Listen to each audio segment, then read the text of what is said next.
គ្រាន់តែបើកម្របឆ្នាំងមកក្លិនឈ្ងុយពេញផ្ទះហ្មងហើយបកងដុតអំបិលម្ទេសមួយមុខនេះគឺធ្វើលឿនតែបងប្អូននិយាយទៅ10នាទី15នាទីអីហ្នឹងរួចរាល់បានញ៉ាំមីហើយមួយមុខហ្នឹងយើងញ៉ាំទៅទេក៏បានឬក៏ជ្រលក់ជាមួយទឹកត្រីកោះកុងរសជាតិវាគឺឆ្ងាញ់មកកម្រិតថែមទៀតសម្រាប់គ្រឿងផ្សំដំបូងហ្នឹងគឺជាបកងយើងលាងទឹកលាងអីស្អាតកាត់ព្រុយកាត់ជើងកុំឲ្យចង្អេងចង្អាងហើយបងប្អូនកុំភ្លេចយកកត្រៃមកកាត់កន្លែងឆ្អឹងខ្នងវាអញ្ចឹងផងដើម្បីឲ្យយើងប្រឡាក់ទៅគឺវាឆាប់ចូលជាតិល្អគ្រឿងបន្ទាប់មកទៀតគឺយើងមានជាខ្ទឹមសខ្ញុំប្រើរៀងច្រើនដែរម្ទេសបងប្អូនដាក់តិចច្រើនតាមចំណង់ចំណូលចិត្តហើយក្នុងនេះខ្ញុំបន្ថែមស្ករបន្តិចដែរដើម្បីយើងបុកទៅឆាប់ម៉ត់ល្អហើយខ្ទឹមសជាមួយម្ទេសហ្នឹងយើងដួសពាក់កណ្ដាលសម្រាប់ប្រឡាក់ជាមួយនឹងបកងហើយខ្ញុំបន្ថែមទឹកប្រេងខ្យង2ស្លាបព្រាបាយទឹកត្រី1ស្លាបព្រាបាយម្សៅស៊ុប1ស្លាបព្រាកាហ្វេប៊ីចេងកន្លះស្លាបព្រាកាហ្វេជាមួយនឹងស្ករកន្លះស្លាបព្រាបាយសម្រាប់ប្រេងម្ទេសនេះបើសិនជាបងប្អូនមានដាក់មកតែអត់មានក៏អត់អីដែរអាហ្នឹងដាក់ទៅធ្វើឲ្យបកងរបស់យើងនឹងមានក្លិនកាន់តែឈ្ងុយពណ៌ស្អាតអីចឹងទៅយើងដាក់គ្រឿងក្រៅចូលហើយបងប្អូនកូរច្បល់បកងជាមួយនឹងគ្រឿងទាំងអស់ហ្នឹងឲ្យចូលជាតិសព្វល្អទុកវាម្ដុំសិនទៅយើងទៅរៀបចំគ្រឿងសម្រាប់ទ្រាប់បាតដុតបកងហ្នឹង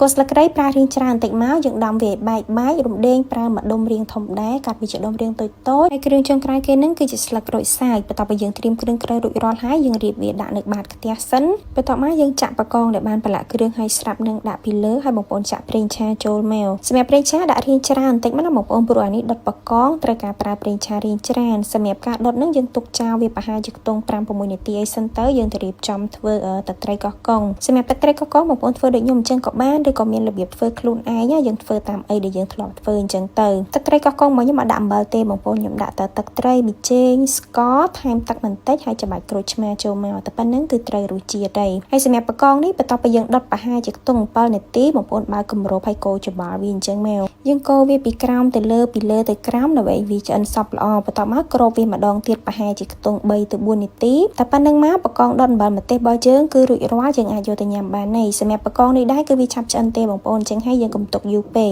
រយៈពេលដែលយើងដុតសរុបនឹងប្រហែលជាខ្ទង់9នាទី10នាទីអីហ្នឹងគឺមិនល្មមញ៉ាំហើយបើសិនជាយើងទុកយូរពេកវារាងស្វិតសាច់ខ្សោះគឺអត់សូវឆ្ងាញ់វិញទេហើយសម្រាប់បកងដុតអំបិលម្ទេសនឹងដែរដូចខ្ញុំបានបញ្ជាក់អញ្ចឹងអានេះញ៉ាំទៅទេក៏ចូលជាតិដែរណាបងប្អូនពេលដែលយើងប្រឡាក់គ្រឿងនឹងយើងបានកាត់កន្លែងឆ្អ